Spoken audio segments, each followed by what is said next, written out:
Hello and thank you for joining me for your daily tarot. So today we're taking a look at healing your past trauma. So you can already tell by that particular title as to whether or not this is going to be a reading that you are going to be interested in. Okay, so we are going to cut the deck. I'm going to shuffle it 3 times and then I'm going to start pulling the cards. Okay. As always, don't forget to use your own discernment. If anything comes out of a read that you don't like, then it's completely within your power to change. But also don't try and force anything to fit with your particular story, okay? Right, so from the top, how has this trauma impacted on your life? You've got the 4 of Cups. What emotions... I'm struggling to speak. What emotions do you carry because of this trauma? You have Justice. How does this trauma affect your ability to relate to others? That's the Tower, of course it is. How does this trauma affect the way that you see yourself? The 8 of Cups. What you need to do in order to release your trauma, that's the the Ace of Swords. Okay, what lesson can you learn through your past experiences? I'm going to struggle for space. Let's see if we can move these. That's the Maiden of Pentacles, so the Page of Pentacles. How you can begin to move past these experiences. That's Temperance. How your life is going to change once you make peace with and then surrender your trauma. That's the King of Cups. And who will you become? The 9 of Wands. Interesting. Okay. Right, so I'm just checking that you can see all of the cards. Yeah, that looks good. Okay. So, how this trauma has impacted you in your life. 4 of Cups. It makes perfect sense. So this trauma has left you feeling somewhat bored and discontent. I would say with life in general. It's made you feel like perhaps you're limited on your options. Okay. It's made you feel really sort of on the outskirts of society, all right, because there is this abandonment that is attached with the 4 of Cups. So it's made you feel basically like you have had to struggle in order to find a place where you belong. The emotions that you carry because of your trauma, Justice. So emotionally, you are wanting karma to catch up to these people who traumatized you. And it's really interesting because in this deck, your Justice card, it doesn't have bright and pretty colors in it. It's got a lot of darkness in there, which indicates the stark difference between what is right and what is wrong. Okay. I can't remember what deck this is, because I know someone's going to ask. I'm using the Lumina tarot deck, okay, just in case anyone asks. I don't actually put it in the description box anymore. So yeah, it's that difference between what is right and what is wrong, and the fact that you're still waiting for justice, you know. And that's what you're carrying in your emotions, the fact that you genuinely feel that you have not received any sort of justice. There hasn't been any fair outcome for this particular trauma. And that's understandable. How does this trauma affect the way that you relate to others? It's a Tower. With great difficulties. So you find yourself not really able to relate well with others because your experiences have been vastly different from most of the population of people. Your experiences have been so different. And it's almost as if when you try to get other people to understand what it is that you've been through, the message isn't getting received, and it's because you've tried to have conversations with people who have not shared your same experiences, so they're not going to get it, they're not going to understand. Why? Because they haven't been through it. And so it has possibly caused a lot of relationships in your past to break down and to crumble away. You weren't able to build on certain relationships in the past because of those stark differences. I'm also getting the message here that some of you were made to feel like you were mad, like you were crazy, purely because they couldn't understand your trauma. They came from a place of privilege, and you clearly have not come from a place of privilege. So you're never going to get those who have come from privilege to understand what it's like to struggle, because your realities are starkly different. Okay, how does this trauma affect the way that you see yourself? The Eight of Cups. Yeah, you see yourself as having to be the one to walk away from situations. You see yourself as having to be the one that ends relationships, that struggles maybe even to hold down a job. Okay, because again, your Eight of Cups, that's leaving something behind. So you see yourself as constantly having to keep on the move, and constantly having to leave people and things behind. Ace of Swords. This is what you're needing to do in order to release the trauma. Ace of Swords, start speaking. But here's the thing as well.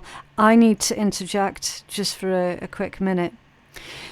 Those who've gone through trauma, yes, speaking out on it, writing it down might be helpful, but the major issue is society needs to get better at listening. That's the major thing, okay? So consider writing it down. Consider speaking to someone, maybe even a professional. There's no shame in that whatsoever, okay?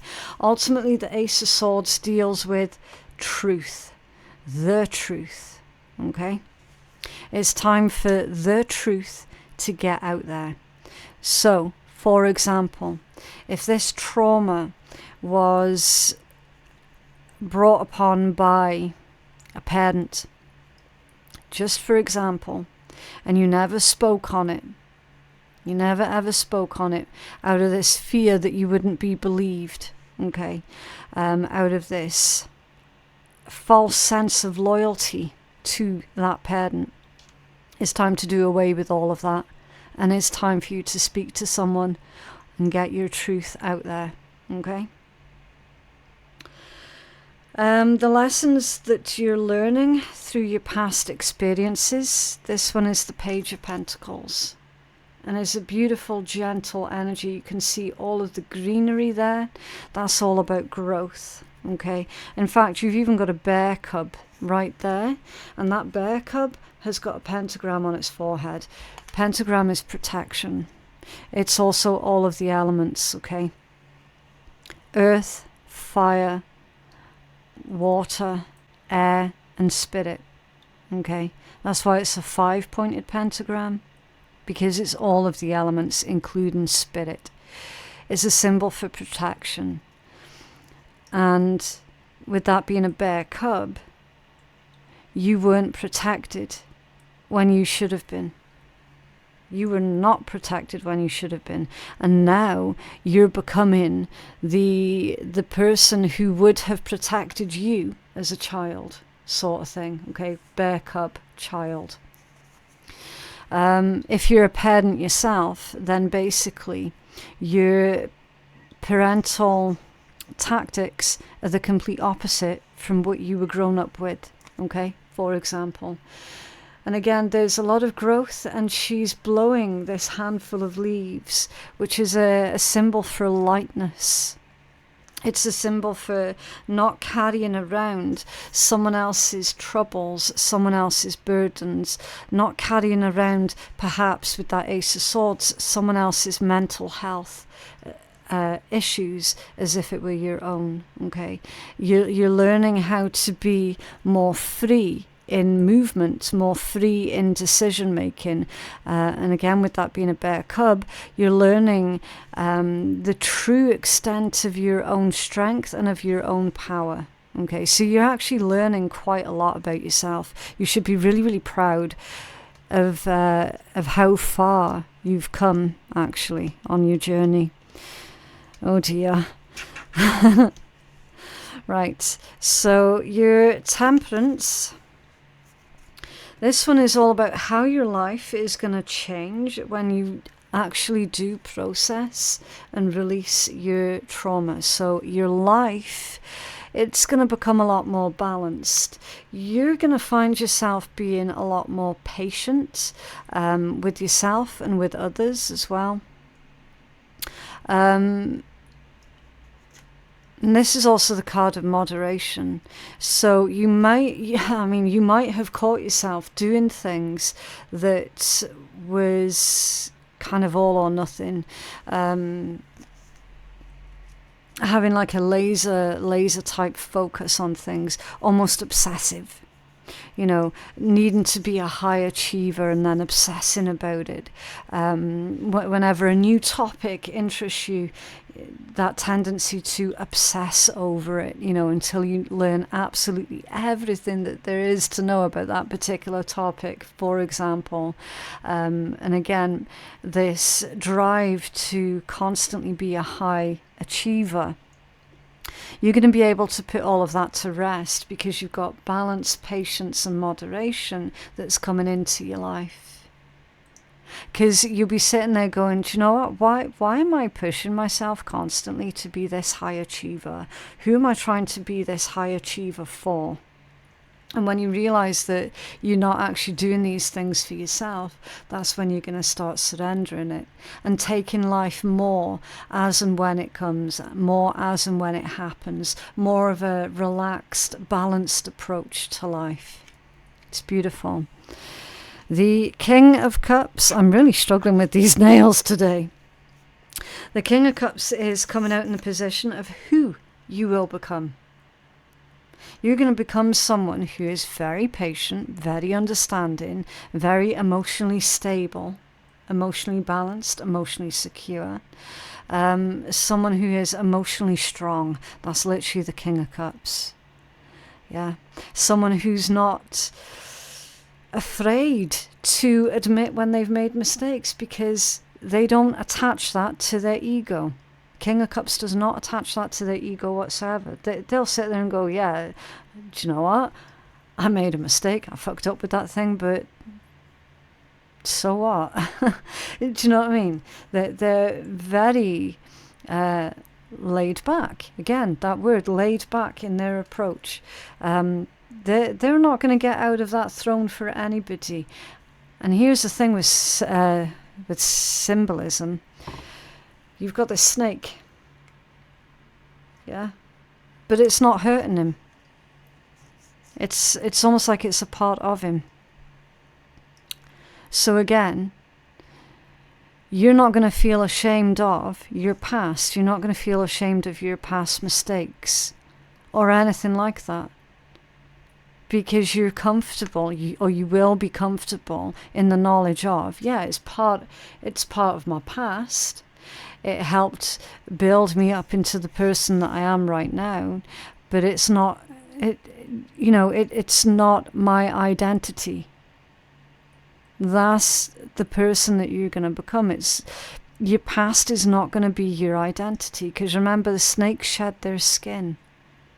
Okay, snakes are, in this context, the snake is a powerful symbol of healing and regeneration.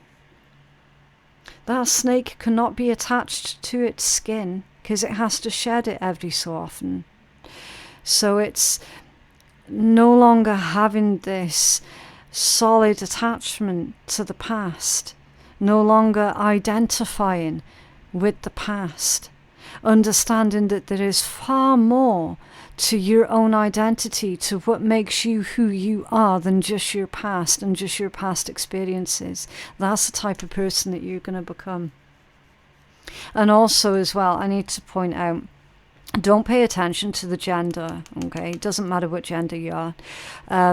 This ultimately is a symbol of strength. And I know that strength is more often than not associated with the masculine energy, with the masculine principles. And that, I feel that that's why they're showing you the king rather than the queen. But again, doesn't say anything about your actual gender. It's this emotional strength, okay? And this ability to help hold others up as well, okay? And then your 9 of Wands, that's about your boundaries and you being more comfortable with your boundaries, you being more available for others, you having almost like a strict set of rules for others, and being comfortable with letting others know when they've trespassed on your own boundaries. And you've got the Knight of Pentacles under there, which indicates that this has been a really long journey for you. Really, really long journey. Okay, so let's pull you a healing message.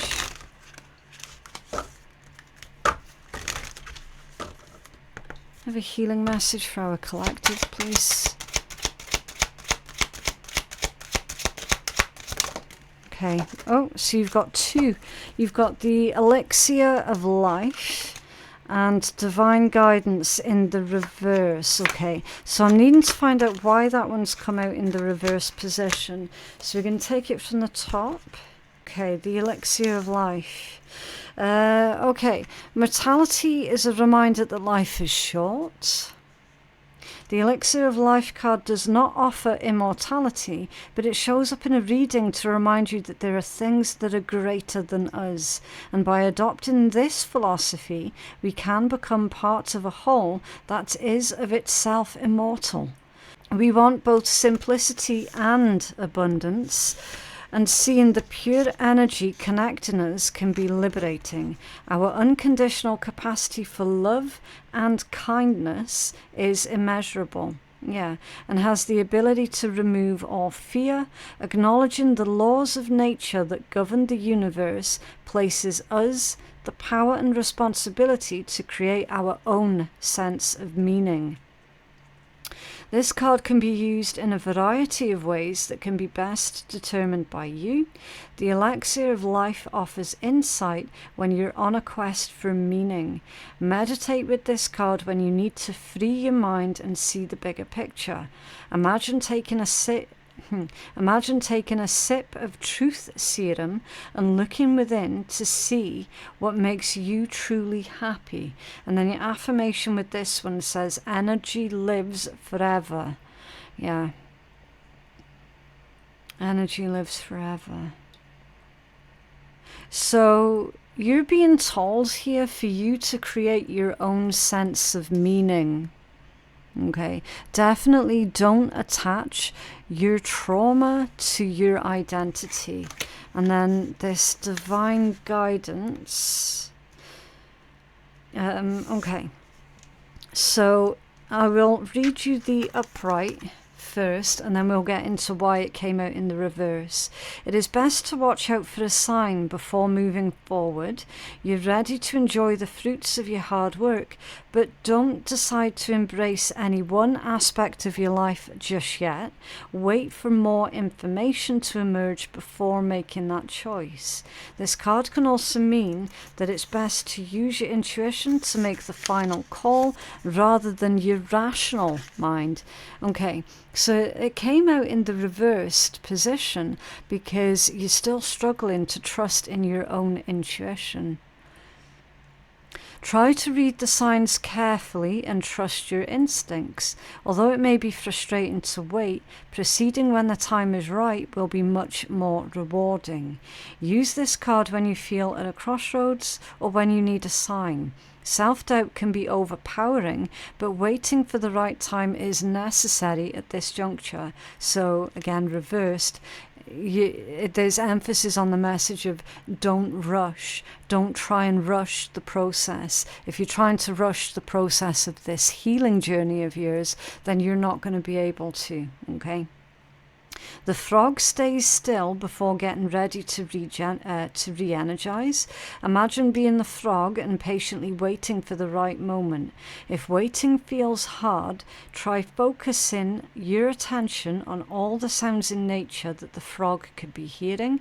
And then your affirmation with this one is, I am patient. Yeah, so that frog, it started off as frog spawn. It had to then develop into the tadpole and then finally into the frog. Yeah. So it had to go through all of the different stages, all of the different transitions in order to reach its final form, as it were. It happens when it happens.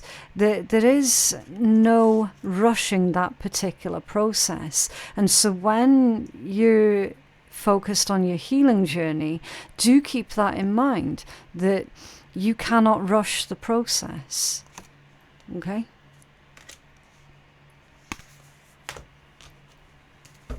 Right, so let's pull you a card from the Spiritual AF deck so that we can close out this read. And I do need to remind, just in case there's anyone new here, this particular deck, it does have swearing and sarcasm in it. So if you're not interested in that sort of thing, then you just don't have to listen, okay? It's just a bit of light-hearted fun at the end of a read. Right, if you wouldn't say it to a friend, then you shouldn't say it to yourself. Yeah, that's pretty much hit the nail on the head. Check your thoughts with this simple test. When you catch yourself being a jerk, respond the way that you would as if somebody was saying that shit to your BFF. A simple bitch please usually does the trick. Today, say as many bitch pleases to yourself as you need to shut your jerk down. Yeah, your inner jerk. Yeah, definitely pay attention to the way that you speak to yourself, okay? And it's exactly as the card says, if you wouldn't say it to a friend, then you definitely shouldn't be saying those things to yourself. Okay, but yeah, that is what I have for you guys today. I genuinely hope that that reading has been helpful for someone. Don't forget to like the video and subscribe if you did like it and you're wanting to see more. Information on how you can book a private reading with me, that can be found in my description box below. Thank you so much for watching, and I'll see you in the next one. Bye.